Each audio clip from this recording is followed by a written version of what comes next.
Class 11 আজকের ক্লাসে সবাইকে ওয়েলকাম। রাসায়নিক পরিবর্তনের ফলে তাপের উদ্ভব বা শোষণ হয়, এটা আমরা জানতাম। যেমন যখন আমরা রাসায়নিক পরিবর্তন শিখেছি তখন এটা শিখেছি যে এই তাপের উদ্ভব বা শোষণ হবেই, মানে যখন তাকে আমরা রাসায়নিক পরিবর্তন বলবো তার যে ক্রাইটেরিয়াগুলো দেখেছিলাম তাতে এই পয়েন্টটা ছিল যে তাপের উদ্ভব বা শোষণ হবে। আর এখন আমরা জানবো যে রাসায়নিক পরিবর্তনের ফলে যান্ত্রিক শক্তিরও উদ্ভব ঘটে, এবং যান্ত্রিক শক্তির উদ্ভব হলে কি হবে, যে হয় সিস্টেমের ওপর কার্য সম্পাদিত হবে, নয় সিস্টেম কর্তৃক পরিবেশের ওপর কার্য সম্পাদিত হবে। এই ধরনেরই একটা কার্যের আলোচনা আমরা আজকের অধ্যায়ে করব, সেটা হচ্ছে চাপ আয়তনিক কার্য। চাপ আয়তনিক কার্য বা প্রেসার ভলিউম ওয়ার্ক, এটাকে পিভি ওয়ার্কও বলে। এই পিভি ওয়ার্ক বলে। তাহলে আজকে আমাদের আলোচনার বিষয় এটা, এবং এটা কিন্তু যান্ত্রিক শক্তি। যান্ত্রিক শক্তি, তো সংজ্ঞাটা প্রথমে আমরা দেখে নেব। বাহ্যিক চাপের প্রভাবে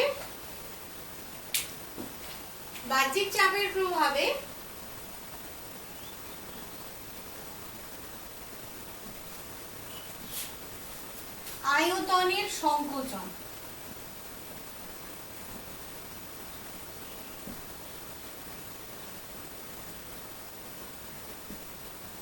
বা বাহ্যিক চাপের বিরুদ্ধে আয়তনের প্রসারণ, এই ক্ষেত্রে আমরা বলবো যে একবার চাপের প্রভাবে আয়তনের সংকোচন হলো, আরেকবার চাপের বিরুদ্ধে আয়তনের প্রসারণ হলো গ্যাসের, তাকে আমরা পিভি ওয়ার্ক বলবো। কিভাবে এই ঘটনাটা ঘটে এবার যদি আমরা দেখি, যে আমার কাছে একটা গ্যাসিয়াস সিস্টেম আছে। গ্যাসিয়াস সিস্টেম মানে গ্যাসিয়াস সিস্টেম অবশ্যই সেটা একটা পাত্রে থাকবে, এবং তাকে এই আমার একটা পাত্র, এখানে আমার কিছু গ্যাস রয়েছে, গ্যাস অণু। এবার এই এক পিস্টন, পিস্টনের ওপর কিছু ওয়েট রাখা আছে, এটা পি এক্সটার্নাল বা যে চাপের বিরুদ্ধে অপোজিং ফোর্স, এটা হচ্ছে পি ইন্টারনাল, যেটা গ্যাসের অণুর চাপ। এবার কি হবে, যদি এখানে চাপ একটু কমিয়ে নেওয়া হয়, এখানে যদি এই যা পি আছে সেটাকে যদি একটু কমানো হয়, তাহলে কি হবে, তাহলে এখানে এটা বাড়বে, পি ইন্টারনাল তখন বেশি হয়ে যাবে। বেশি হওয়ার ফলে এই গ্যাসটা প্রসারিত হবে, এখানে যে গ্যাস আছে এ ভলিউমে বাড়বে। ভলিউমে বাড়ার ফলে কি হবে, এখান থেকে পিস্টন এখানে আসবে, এর ফলে এই যে পিস্টনকে গ্যাস অণু ধাক্কা দিল, সরিয়ে দিল, এই কার্যটা হবে অভিকর্ষের বিরুদ্ধে। তার ফলে এটা কি দেখতে পেলাম আমরা, গ্যাসের প্রসারণ হলো, এবং কাজ তাহলে কে করলো, এই সিস্টেম কাজ করলো, গ্যাস অণুগুলো কাজ করলো। আর উল্টোটা যদি হয়, যে যদি গ্যাস অণু সংকুচিত হয়, তখন এই বাইরের চাপ বৃদ্ধি পাবে, বৃদ্ধি পাওয়ার ফলে গ্যাস অণু সংকুচিত হলো, তখন কি দেখতে পাবো, এখানে চাপ তখন আরো বাড়বে, এখানে ওয়েট যা আছে তা বাড়বে। তার ফলে এক্ষেত্রে পি ইন্টারনাল কম হয়ে যাবে, এবং গ্যাস সংকুচিত হবার ফলে এই যে গ্যাস অণু যে আমার সিস্টেম, এর ওপর এই প্রেসার কাজ করবে। সেই তাহলে এখানে আমরা দু ধরনের পিভি ওয়ার্ক দেখলাম। একটা হচ্ছে যখন প্রসারিত হলো তখন কি দেখলাম, তখন সিস্টেম কাজ করলো, আর যখন সংকুচিত হলো তখন সিস্টেমের ওপর পরিবেশ কাজ করলো। যদি আমরা কোনো একটা এক্সাম্পল দিয়ে দেখি, তাহলে কি দেখতে পাবো, আমাদের খুব পরিচিত রিঅ্যাকশন, 9এও শিখেছি, যে কোনো অ্যাসিডের সাথে ধাতুর বিক্রিয়ায় হাইড্রোজেন উৎপন্ন হয়, কিছু ক্লাসে গুলোতে শিখেছি কয়েকটি গ্যাসের পরিচিত, তাতে আমাদের হাইড্রোজেনের উৎপাদন ছিল। তাহলে হাইড্রোজেন কিভাবে আমরা উৎপন্ন করেছিলাম, যে কোনো গ্যাসের সাথে জিঙ্ক নিয়েছিলাম আমরা, সাধারণত জিঙ্কটা সলিড নিলাম, তার সাথে আমি হাইড্রোক্লোরিক অ্যাসিড, H2SO4 লৌহ যে কোনো গ্যাস নিতে পারি, এটা অ্যাকুয়াস নিলাম। অ্যাকুয়াস মানে জলীয় দ্রবণ, উৎপন্ন হলো H2G প্লাস লবণ উৎপন্ন হবে ZnCl2, এটাও সলিড। এখানে S solid, G gas, aqueous মানে জলীয়। তাহলে এখানে কি দেখতে পেলাম যে একটা গ্যাস উৎপন্ন হয়েছে। তাহলে এক্ষেত্রে এই গ্যাসটা কি করবে, বাহ্যিক চাপের বিরুদ্ধে কার্য হবে।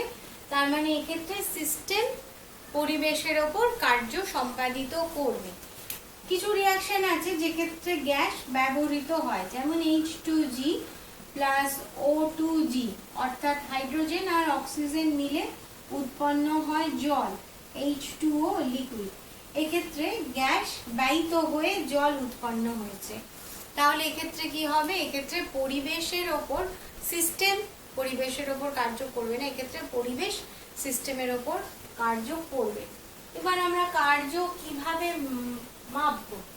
বলবিদ্যা থেকে আমরা জানি যে যদি বল প্রযুক্ত হয় F, যে বলটা প্রযুক্ত হয়েছে কোনো একটা বস্তুর ওপর সেটা F, আর এই বলের তার মানে প্রযুক্ত বল F, আর বলের প্রয়োগ বিন্দুর সরণ, বলের প্রয়োগ বিন্দুর সরণ dx। তাহলে কি হবে, তাহলে কার্য হয়ে যাবে, তাহলে কৃতকার্য হবে, কৃতকার্য equal to F cos theta dx। এবার এই থিটাটা কি, থিটাটা হচ্ছে F এবং dx এর মধ্যবর্তী কোণ, মধ্যবর্তী কোণ, ঠিক আছে। আর F cos থিটাটা হচ্ছে, F cos থিটা এটা এই যে F বল প্রযুক্ত হয়েছে, প্রযুক্ত বলের উপাংশ,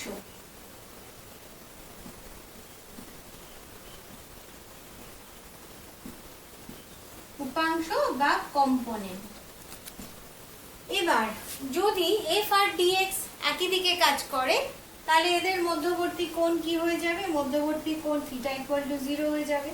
তাহলে cos থিটা ইকুয়াল টু হয়ে যাবে 1। তাহলে কৃতকার্যকে W দিয়ে যদি প্রকাশ করি, কৃতকার্য হয়ে যাবে F ইন্টু dx, ঠিক আছে।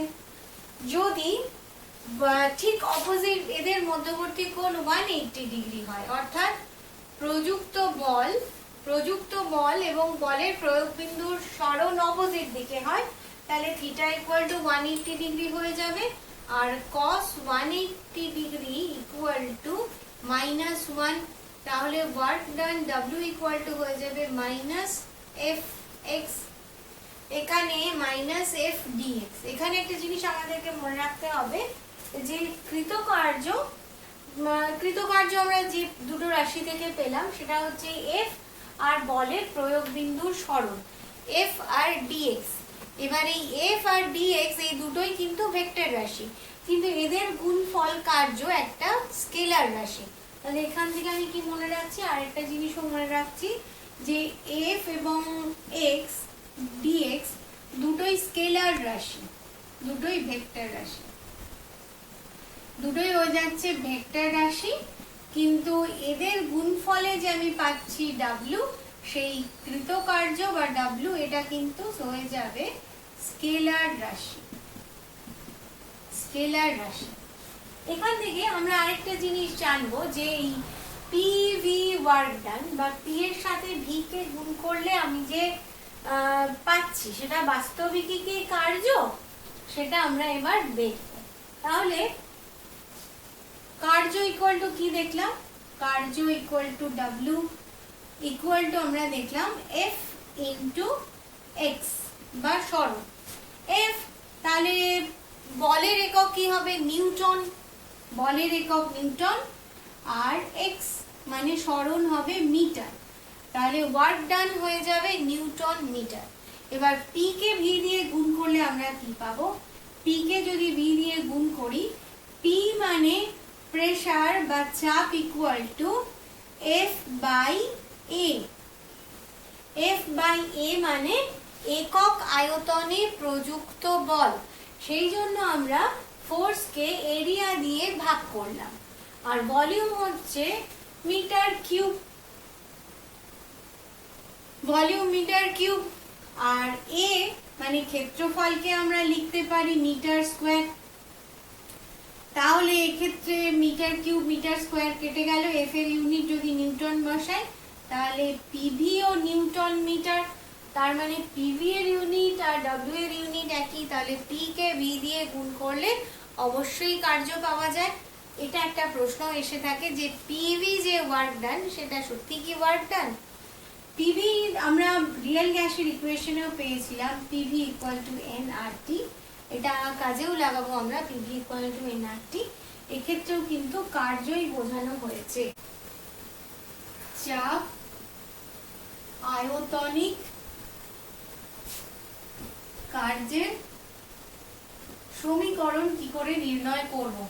খুব ইম্পর্টেন্ট জায়গা। এই কনসেপ্ট গুলো কিন্তু এত ভালো করে বুঝতে হবে যাতে সব অঙ্ক আমরা করতে পারি। এখান থেকে প্রচুর অঙ্ক আসে, খুব ইম্পর্টেন্ট জায়গা এটা। তো আমি একটা এরকম আমার একটা পিস্টন, এরকম আমার একটা গ্যাসের সিলিন্ডার আছে, হ্যাঁ আমার কাছে। সেখানে এটা একটা ওয়েটলেস মানে ভারহীন ঘর্ষণহীন পিস্টন দিয়ে এই গ্যাসটা এখানে আছে, ঠিক আছে। যদিও এই ওয়েটলেস আর ফ্রিকশনলেস পিস্টন সম্ভব নয়। তো এখানে আমার গ্যাস মলিকুলস আছে, গ্যাস অণুরা রয়েছে এখানে। আর এই যে এর ওপরে কিছু চাপ দিয়েছি আমি, ফোর্স, এটা হচ্ছে এফ ই এক্স। ইএক্স মানে এক্সটার্নাল বাহ্যিক ফোর্স। এই পিস্টনের ওপর যে ফোর্স কাজ করছে সেটা হচ্ছে বাহ্যিক ফোর্স, এক্সটার্নাল ফোর্স, তাকে আমরা বলছি এফ ই এক্স। তাহলে এফ ই এক্স এর সাথে চাপের কিরকম সম্পর্ক হবে? F E X divided by A. A মানে এই যে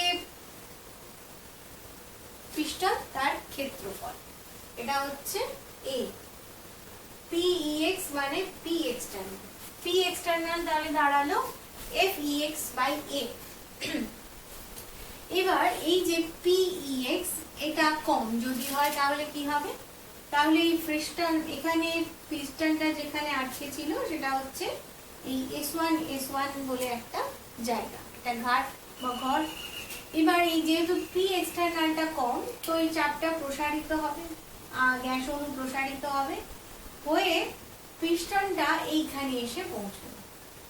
এখানে এসে পিস্টন আটকালো, এই ঘাটটা S2 আর এই যে সরণটা এই পরিমাণটা dx, ঠিক আছে। তাহলে এক্ষেত্রে কে কাজ করলো? এক্ষেত্রে সিস্টেম কাজ করেছে, গ্যাস অণু কাজ করেছে, কারণ গ্যাস অণু এই পিস্টনকে ধাক্কা দিয়ে এখানে এনেছে। তো সিস্টেম কাজ করেছে। তো সিস্টেম কাজ করলে যে ওয়ার্ক ডানের চিহ্ন হবে সেটা কি হবে? সেটা হয়ে যাবে ডেল্টা ডব্লিউ ঋণাত্মক বা নেগেটিভ হয়ে যাবে। তার কারণ আমরা যখন সিস্টেমের এই যে চিহ্নের কনভেনশন বা চিহ্নের নিয়ম দেখেছিলাম তখন দেখেছিলাম যে যখন কোনো সিস্টেম কাজ করে তখন মাইনাস হয়ে যায়, আর সিস্টেমের ওপর যখন কাজ করা হয় তখন সেটা হয়ে যায় প্লাস। তাহলে সেটা কি হয়ে যাবে? সেটা হয়ে যাবে এফ ই এক্স ইন্টু, বোঝা গেল এটা? তাহলে delta W equal to minus F E x, অর্থাৎ বাহ্যিক বল আর বলের প্রয়োগ বিন্দুর সরণ এই দাঁড়ালো। এবার এই সমীকরণ থেকে আমি এফ ই এক্স এর মান বসাবো। এই সমীকরণ থেকে আমি কি দেখতে পাচ্ছি? তাহলে এই সমীকরণ থেকে আমি দেখতে পাচ্ছি যে F E X equal to P E X into A, এটা আমি এখানে বসাচ্ছি, minus P E X D X into A, ঠিক আছে। এবার এখানে যদি আমি তাকাই তাহলে দেখতে পাবো এই ক্ষেত্রফলটা হচ্ছে এ, আর এই যে সরণটা হয়েছে ডিএক্স। তাহলে এই যে ডিএক্স এর সাথে এ কে গুণ করলে আমি পাবো ডিভি, অর্থাৎ যে ভলিউমের চেঞ্জ হয়েছে সেটা পাবো। এবার যদি এই যে প্রসারণটা হয়েছে এটা যদি v1 ভলিউম থেকে প্রসারিত হয়ে v2 হয়, এবং অর্থাৎ আমি এখানে লিখলাম v2 ভলিউম থেকে v1 ভলিউমটা প্রসারিত হয়ে হয়েছে v2, এবং এটা বেশ কয়েকটা ধাপে সম্পাদিত হয়েছে, তাহলে যে ওয়ার্ক ডান হবে সেটা ইকুয়াল টু হয়ে যাবে w ইকুয়াল টু হয়ে যাবে মাইনাস সামেশন v1 থেকে v2 হয়ে যাবে, আর হবে PEX ইন্টু dv। এবার দেখতে পাচ্ছি যে এই যে w, আর এখানে লিখেছিলাম আমরা ডেল্টা w, এটা আমাকে মাথায় রাখতে হবে যে ডেল্টা w কে কিন্তু আমরা এখানে 1 2 2 লিখতে পারি না। তার কারণ কি? তার কারণ এটা কোনো স্টেট ফাংশন নয়। স্টেট ফাংশন হলে তবে তো এর প্রাথমিক আর অন্তিম অবস্থা থাকবে, তাহলে এটা আমরা লিখতে পাবো না। আমরা এই যে বেশ কয়েকটা ধাপে যে কার্যটা সম্পাদিত হয়েছে তাতে আমরা w লিখলাম। তাহলে এটাই হয়ে গেল আমার যে এই যে ওয়ার্ক ডান তার সাধারণ সমীকরণ। এই পদ্ধতিতে আমরা এই সাধারণ সমীকরণের সাহায্যে যদি গ্যাস যদি সম্প্রসারিত হয় তাহলে যে ওয়ার্ক ডান হবে, আর গ্যাস যদি সংকুচিত হয় তাহলে যে ওয়ার্ক ডান হবে, দুটোই আমরা ক্যালকুলেট করতে পারবো। তাহলে আজকের ক্লাস আমার এই পর্যন্তই। অনেকটা এই চাপ আয়তনিক কার্য সম্পর্কে বলা এখনো অনেকটা বাকি রয়ে গেল, তো তোমরা যারা ভিডিও দেখো রেগুলার তারা কিন্তু মিস করো না। এইখান থেকে অনেক অঙ্ক আসে, কাজে এটা ভালো করে আমাদের শিখতেই হবে। আজকের ক্লাস এই পর্যন্তই।